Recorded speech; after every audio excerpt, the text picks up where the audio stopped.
Hai bác kịch cho mình xin chào các bạn. Hôm nay mình sẽ giới thiệu với các bạn về cái rotor của máy khoan 10 ly Makita, máy khoan 6412 chính hãng của Makita Nhật Bản. Và đây là cái hộp của chúng ta. Cái ngoài cái đơn giản, nó không có màu vàng như thời Trung Quốc. Thì ở trên đây sẽ có những cái thông số và ký hiệu nó này. Đây cái mã của nó là 515698 sử dụng điện 220V, số lượng là một cái, mã là 6412. Và đây là cái mã QR để chúng ta có thể check được cái nơi sản xuất của nó. Và bây giờ mình sẽ mở cái hộp cho các bạn xem. Này, đây là cái hộp rotor chúng ta nè. Trên cái rotor này bạn xem đồng được quấn rất là dày, rất là nhiều, và được quấn rất là đều. Đây là cái đồng nguyên chất này, đồng nguyên chất sẽ giúp cái máy chúng ta là hoạt động tối ưu với công suất của nó.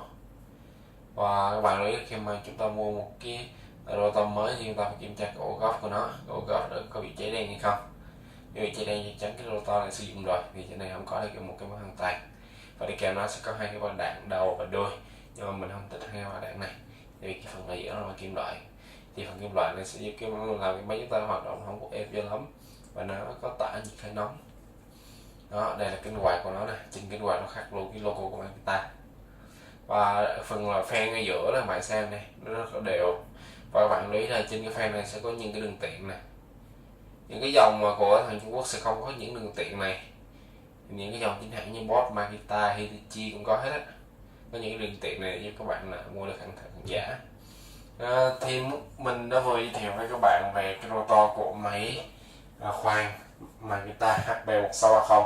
Cảm ơn các bạn đã xem video. Nếu bạn thích, bạn hãy subscribe với like kênh của mình để có thể cập nhật liên tục những video của mình và về những cái dòng liên hệ phụ kiện chính hãng với các bạn tránh mua hàng giả hàng nhái.